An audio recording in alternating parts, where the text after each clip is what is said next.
Dear students,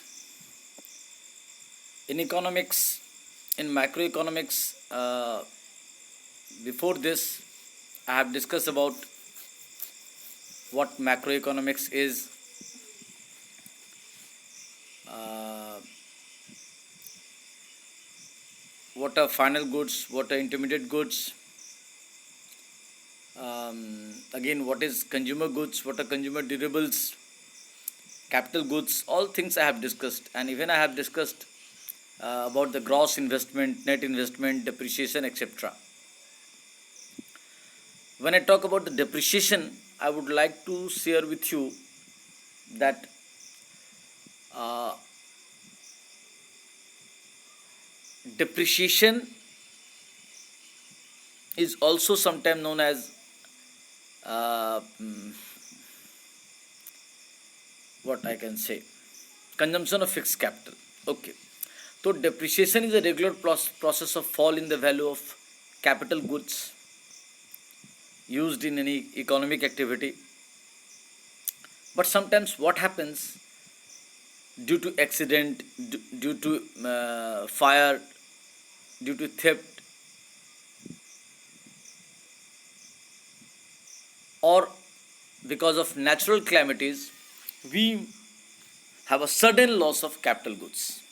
मतलब आपके पास 25-50 लाख या करोड़ का कोई प्रॉपर्टी है जो बिजनेस में काम आ रहा था, अचानक बहुत बड़ी बाढ़ आई या अर्थक्वेक आया या आग लग गई या चोरी हो गई या कोई दुश्मन का एरोप्लेन आपके फैक्ट्री के ऊपर क्रैश कर गया या उन्होंने मिसाइल छोड़ा, जिसके कारण क्या हुआ, आपका जो एसेट था, जैसे ट्रक रास्ते में चल रहा है, अचानक एक्सीडेंट कर गया, नया ट्रक था, अभी 60 लाख 70 लाख रुपये उस पर खर्चा किए थे और अचानक वो ट्रक एक्सीडेंट हो गया, एकदम नष्ट हो गया। तो ये जो अचानक घटना घटने से कोई मशीन, कोई व्हीकल्स, कोई भी कैपिटल गुड्स अपना वैल्यू लूज कर देता है, ये डेप्रिसिएशन नहीं है, this is called capital loss. इससे बचने का एक ही तरीका है कि इसका इंश्योरेंस कराया जाए। अगर आपका कोई भी प्रॉपर्टी है, कोई कैपिटल प्रॉपर्टी है, आप उसका इंश्योरेंस करवा लेते हैं तो you can save your selfs from what I can say the future losses. तो कैपिटल लॉस से बचने का एकमात्र तरीका है कि you must be insured, you must have a term insurance, कि अगर एक्सीडेंट होंगे तो आपको इंश्योरेंस कंपनी फुलफिल करेगी। लेकिन जो डिप्रिसिएशन है वो एक नेचुरल प्रोसेस है जो ईयर आफ्टर ईयर होते रहेगा। किसी किसी कैपिटल गुड्स का एक ही साल में 100% डिप्रिसिएशन हो जाता है, किसी का हर साल 10% होता है, किसी का 15% होता है, किसी का 50%, किसी का 60%। वो एक नेचुरल प्रोसेस है जो स्लोली होता है। But capital goods abnormal loss के कैटेगरी में आता है, और वो कब होता है बता दिया, एक्सीडेंट एक्सेट्रा के कारण। तो डिप्रिसिएशन का इंश्योरेंस नहीं करा सकते। डिप्रिसिएशंस के नाम पर हम हर साल इनकम से खर्चा के रूप में पैसा काट करके एक फंड अरेंज कर सकते हैं जो फ्यूचर में एसेट्स को रिप्लेस करने में मदद करेगा, न्यू एसेट लेने में मदद करेगा। और ये जो अचानक एक्सीडेंट होने वाले से जो लॉस होता है, कैपिटल लॉस, वो उससे बचने का तरीका है कि आप अभी के समय में इंश्योरेंस कराएं या बी केयरफुल रहे, प्रिवेंटिव मेजरीज होने चाहिए एक्सीडेंट से बचने का, वही एकमात्र उपाय है। तो डिप्रिसिएशन और कैपिटल लॉस दोनों में डिफरेंस समझ में आ गया। इसको अपने बुक में पढ़िए, समझिए, दिक्कत हो पूछना चाहिए। ओके, नाउ इसमें यहाँ से हम सेकेंड पैराग्राफ से स्टार्ट करें क्योंकि मैंने डेप्रिसिएशन समझा दिया था। इधर से देखते हैं। Now if you go back to our discussion of total final output produced in an economy, we can see that there is output of consumer goods and services and output of capital goods. मतलब अगर हम लोग पूरे economy में जो total final goods produced हुए हैं उसको अगर हम लोग एनालिसिस करेंगे तो उसके नेचर पाएंगे कि वो कंज्यूमर गुड्स एंड सर्विसेज है, वो कैपिटल गुड्स है, यही सब चीज़ बना है जो फाइनल गुड्स है। कैपिटल गुड्स भी दो तरह के, एक बिजनेस पर्पज से, एक कंज्यूमर गुड्स का भी दो पार्ट हो गया। क्या कहते हैं उसको, कंज्यूमर ड्यूरेबल्स, और एक हो गया आपका बार बार यूज होने वाला गुड्स, ऐसे फाइनल गुड्स होते हैं। The consumer goods sustain the consumption of the entire population of the economy. बिल्कुल सही बात है। कंज्यूमर गुड्स से क्या होता है, पूरे उस इकोनॉमी की जो आबादी होती है वो अपने नीड्स को फुलफिल करते हैं, डेली नीड्स को, और इस तरह से लाइफ आगे बढ़ता है।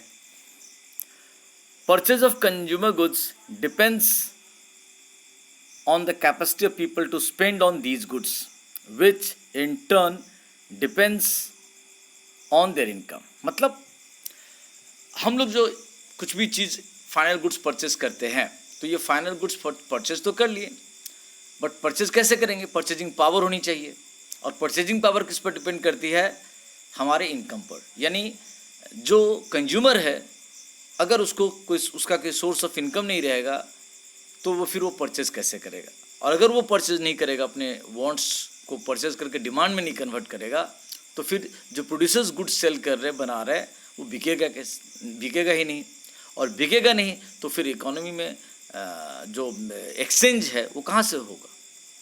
तो यानी इनकम भी एक इम्पॉर्टेंट फैक्टर है, और हर कोई आप देखोगे इकोनॉमी में कहीं न कहीं से कुछ कमा रहा है, और कहीं न कहीं से कुछ चीज़ वो कमाया हुआ चीज़ किसी न किसी चीज़ पे खर्चा कर रहा है।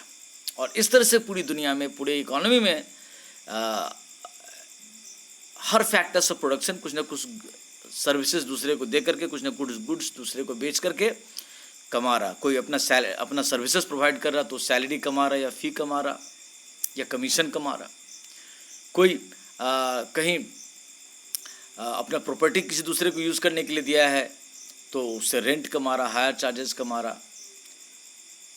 कुछ लोग अपना कैपिटल दूसरे को यूज़ करने के लिए दिए हैं तो उससे इंटरेस्ट या डिविडेंड कमा रहे हैं, और कोई ऑनर्ड है खुद बिजनेस में तो प्रॉफिट कमा रहा है। यानी इस तरह से दुनिया में अर्निंग हो रहा है, और वो अर्निंग क्या हुआ, इनकम, फिर हर कोई अपने डिमांड को कंज्यूमर गुड्स में, कैपिटल गुड्स में, ड्यूरेबल्स में खर्चा करते हैं। वही चीज़ यहाँ पे है।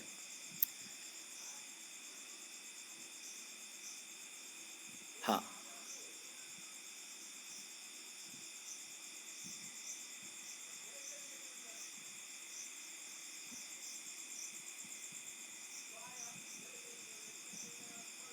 जी, they are used either for maintenance of the capital stock because there are wear and tear of it.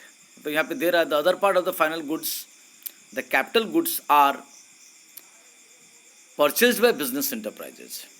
हाँ, कैपिटल गुड्स जो भी होता है फाइनल गुड्स का, वो बिजनेस, तभी उसका नाम कैपिटल गुड्स पड़ा। अगर वो घर के लोग परचेज करेंगे तब वो उसका नाम कैपिटल गुड्स नहीं कहा जाएगा, उसको वेल्थ कहा जाएगा, और कंज्यूमर ड्यूरेबल्स कहते हैं। जैसे इलेक्ट्रिक फैन किसी होटल में लगा हुआ है तो वो कैपिटल गुड्स में आ गया, लेकिन वो इलेक्ट्रिक फैन हमारे आपके घर में लगा हुआ है तो कैपिटल गुड्स नहीं, उसको कंज्यूमर ड्यूरेबल्स कहेंगे। तो यहाँ लिख रहा है क्या कि जो final goods, capital goods, final goods जो प्रोड्यूसर लोग परचेज करते हैं उसको फर्दर प्रोडक्शन में यूज़ करते हैं, वो capital goods again and again करते हैं, तो वो कैपिटल गुड्स में आ जाएगा। अच्छा, फिर आगे यहाँ है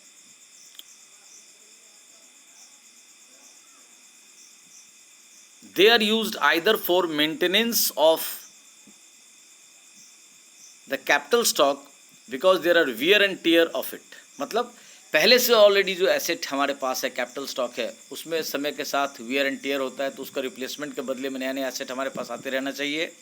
और they are used for addition to their capital stock, या फिर हमारे पास 10 मशीन है, हमको और 5 मशीन और लगाने हैं, अपना बिजनेस के साइज को बड़ा करना है, इसीलिए हम न्यू कैपिटल गुड्स एडप्ट करते चलते हैं। इन अ स्पेसिफिक टाइम पीरियड, किसी भी विशिष्ट समय सीमा में, से इन अ ईयर, एक साल में, the total production of final goods can thus be either in the form of consumption और इन्वेस्टमेंट। यानी अगर एक तरह से सीधा समझे तो जितने भी फाइनल गुड्स एंड सर्विसेज हैं वो 2 रूप में फिर डिवाइड हो जाता है। एक कंज्यूमर लोग उसको परचेज कर लिए और डेली नीड्स फुलफिल कर लिए, तो वो हो गया कंजम्पशन गुड्स। या अपने घर में खरीद कर रख लिए जो कि फर्दर प्रोडक्शन में काम नहीं आएगा, तो कंज्यूमर ड्यूरेबल्स हो जाएंगे, लेकिन वो भी कंजम्पशन गुड्स में ही काउंट होता है। लेकिन वो फाइनल गुड्स जो प्रोड्यूसर लोग, बिजनेस हाउसेस फिर से परचेज कर लेंगे या कोई इंडिविजुअल परचेज करेगा, उसको फर्दर प्रोडक्शन कमाने के मकसद से काम में लाएगा। जैसे कोई कार परचेज किया और कार या ऑटो परचेज किया और उसमें लोगों को इधर से उधर ले जाने का काम करने लगा, तो फिर वो कैपिटल गुड्स हो गया, वो फर्दर इनकम जनरेशन में काम आएगा।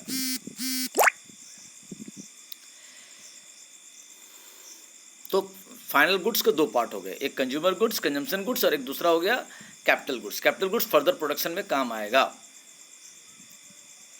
But are not we contradicting ourselves? अब बोल रहा कि यहाँ पे फिर हम लोग विवाद में फंस गए ना। Earlier we have seen how of the total output of final goods of an economy. अभी हम लोग डिस्कशन कर रहे थे कि इकोनॉमी में फाइनल गुड्स क्या था, किसको कहते हैं।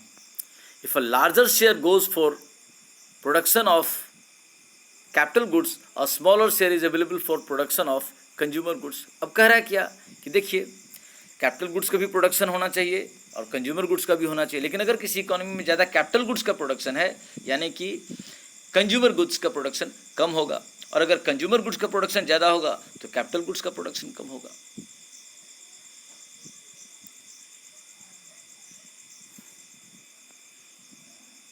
And now we are saving more capital goods would mean more consumer goods. हाँ, और अगर हम लोग जितना ज़्यादा कैपिटल गुड्स होगा, यानी कि मार्केट में प्रोडक्शन और बढ़ेंगे और ज़्यादा कंज्यूमर गुड्स बन के रेडी होगा, तो इस तरह से इकोनॉमी में फिर कंट्राडिक्शन होगा। What is important here is the element of time. इसमें समय का बड़ा महत्व है। At a particular period given a level of total output of the economy, it is true if more capital goods are produced, less of consumer goods would be produced, but production of more capital goods would mean that in future the laborers would have more capital equipment to work with। मतलब अगर किसी economy में किसी समय में capital goods का production ज़्यादा हो रहा है फाइनल गुड्स के रूप में, इसका मतलब भविष्य में मजदूर के पास मशीन काम करने के लिए ज़्यादा रहेंगे, ऑटोमेटिक मशीन से वो काम करेंगे।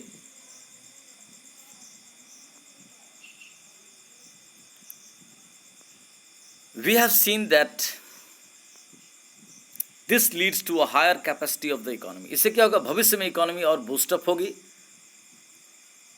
लोगों को ज़्यादा फास्टली प्रोडक्शन होगा, ज़्यादा अच्छा फिनिशिंग के साथ प्रोडक्शन होगा, ज़्यादा लोगों को फैक्ट्री में जॉब मिलेंगे, क्योंकि ज़्यादा कैपिटल गुड्स बनने का मतलब कि वो किसी न किसी प्रोडक्शन में काम होंगे, किसी न किसी फैक्ट्री में लगेंगे। Thus total input itself would be higher. तो धीरे धीरे अगर अभी कैपिटल गुड्स ज़्यादा बनाएंगे तो भविष्य में उस कैपिटल गुड्स में प्रोडक्शन होने के लिए जो रॉ मटेरियल चाहिए इनपुट, वो भी ज़्यादा चाहिए। एंड अगर ज़्यादा इनपुट लगेगा तो भविष्य में टोटल आउटपुट भी बढ़ेगा, क्योंकि we have more capital goods. तो यानी इकोनॉमी में कभी कैपिटल गुड्स का प्रोडक्शन ज़्यादा होता है, कभी कैपिटल गुड्स का प्रोडक्शन कम होता है। लेकिन अगर कैपिटल गुड्स का प्रोडक्शन ज़्यादा हो, यानी उस इकोनॉमी में एंटरप्रेन्योर्स की संख्या बढ़ रही है, बिजनेस हाउसेस बढ़ रहे हैं, ये इस बात का इंडिकेटर होता है।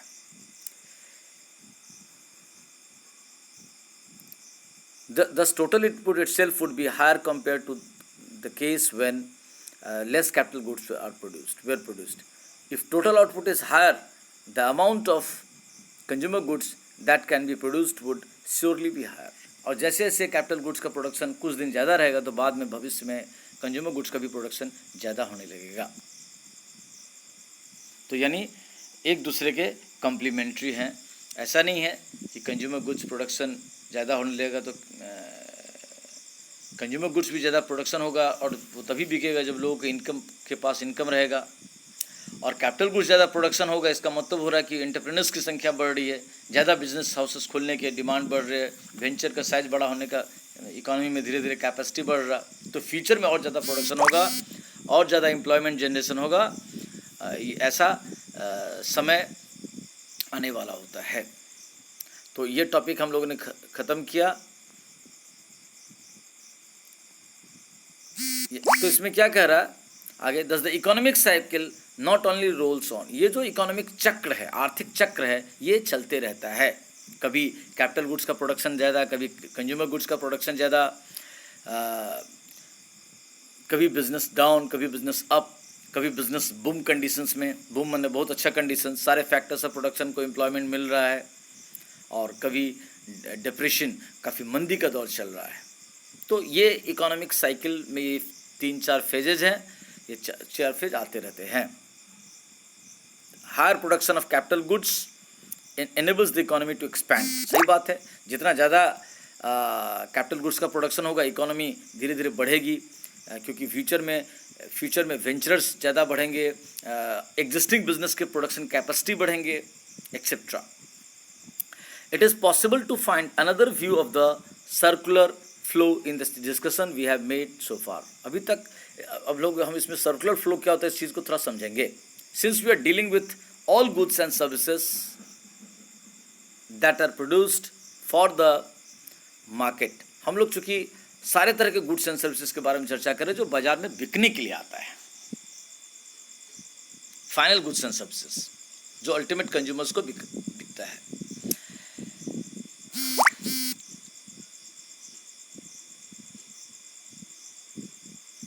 लेकिन ये जो बिकेगा उसमें वाइटल फैक्टर क्या, the crucial factor in enabling such sale is demand for such products back by purchasing power. उस प्रोडक्ट का मार्केट में डिमांड तभी होगा जब लोगों की परचेजिंग पावर, इनकम ठीक रहेंगे। यानी production, consumption, income, distribution etcetera सभी कुछ इंटर रिलेटेड है।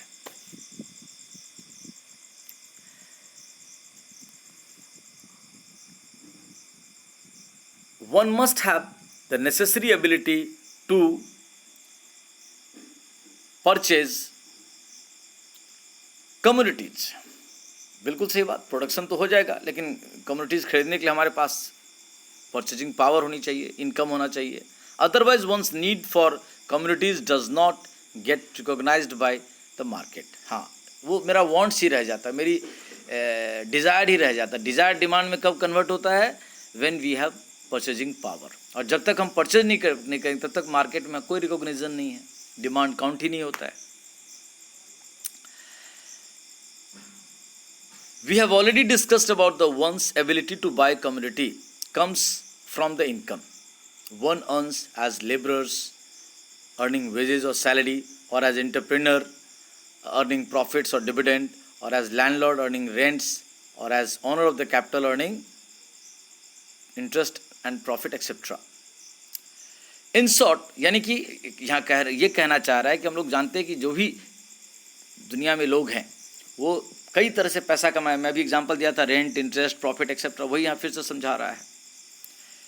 तो इनकम होंगे लोगों को तभी वो डिमांड करेंगे, और डिमांड होता रहेगा तो प्रोड्यूसर्स का सेल होता रहेगा तो उनको भी इनकम होंगे, उनको भी प्रॉफिट होगा, वो भी अपने स्टाफ को सैलरी दे सकते हैं, ज़्यादा लोगों को नौकरी पर रख सकते हैं, बिजनेस का साइज बढ़ा सकते हैं।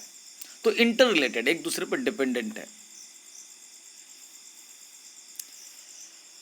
सो we can say a circular flow here which is facilitated through the market, यानी मार्केट के माध्यम से एक चक्रीय चक्र है, फ्लो है, सीरीज है। Simply put the firms demand for factors of production to run the production. यानी फर्म भी, हाँ ये बात है, सही बात है, फर्म भी फैक्टर्स ऑफ प्रोडक्शन का डिमांड तभी करेगा जब उसका प्रोडक्शन होगा, और फैक्टर्स ऑफ प्रोडक्शन जो इकोनॉमी में है उनको भी इनकम जनरेशन तब होगा जब वो किसी प्रोडक्शन एक्टिविटी में भाग लेंगे, और फिर वो किसी न किसी प्रोडक्शन एक्टिविटी में भाग लेकर के बाकी प्रोड्यूसर्स के द्वारा तैयार किए गए गुड्स एंड सर्विसेज को परचेज करने में अपना उस इनकम को खर्चा करेंगे।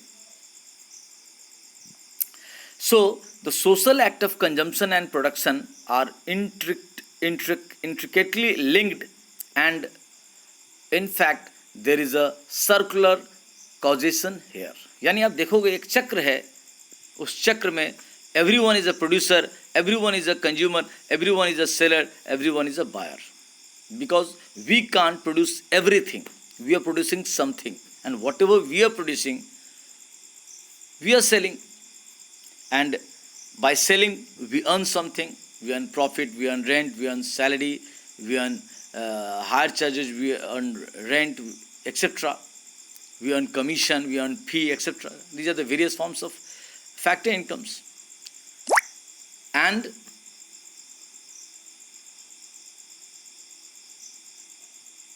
by earning all these things, we also spend on those income on consumption goods, consumer durables, and on capital goods.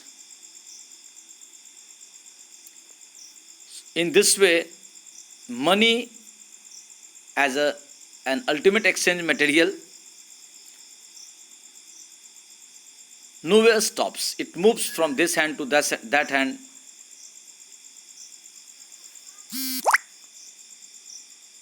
In the forms of exchange price के रूप में, फैक्टर पेमेंट्स के रूप में. So the social act of consumption and production are, in fact, there is a circular cause. बिल्कुल चक्रीय चक्र है. The process of production is in an economy generates factor payments for those. जैसे जैसे economy में प्रोडक्शन होते रहता है, वो फैक्टर पेमेंट्स के रूप में सबके पास इनकम जाता है और उस इनकम से लोग डिमांड करते हैं. The income is generated, the capacity to purchase the final consumption goods and thus enable their sale by business enterprises. The basic object of their production, मतलब जब जो फैक्टर सर्विस प्रोवाइडर होते हैं उनको जब इनकम होती है, वो प्रोड्यूसर्स के द्वारा प्रोड्यूस किए गुड्स को खरीदते हैं और तब उनका सेल होता है. यानी प्रोड्यूसर्स का अल्टीमेट मकसद है गुड्स को सेल करना, लेकिन सेल किसको करेंगे? कंज्यूमर्स को. कंज्यूमर्स को इनकम कहाँ से होता है? उसी प्रोड्यूसर्स या गवर्नमेंट के पास काम करने से.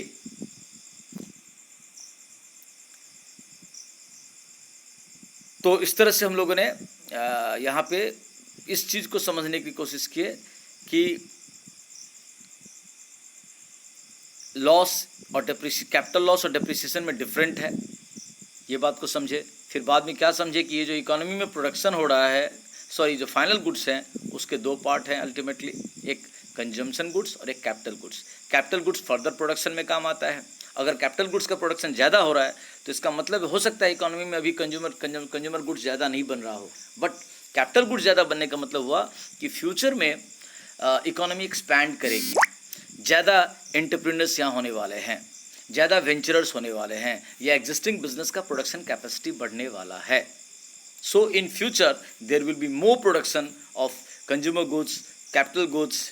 So more people will have employment opportunities and the income of the people will increase. That will lead to further demand, more demand, high standard of living, better health conditions, better welfare facilities, etc. So in this way, economy will further expand in the means of in the field of health facilities, education facilities, and commercial activities, service provider activities, economic activities will also increase. And in economy as a whole, every producer, everyone is a producer, everyone is a seller, everyone is a buyer, everyone is a consumer. And every consumer can buy things if he or she has some kind of income. So as a factor payment, everyone has some kind of income. We have already discussed, not I am going again in detail. So ultimately there is circular flow of income in the economy that we will discuss again through 2-sector model, 3-sector model, 4-sector model in our next video, next class. But here what is actually circular flow of income? We have some kind of idea that yes, money nowhere stops. I earn as fee or salary, someone earns as salary or interest or rent. So everyone is earning and everyone is spending.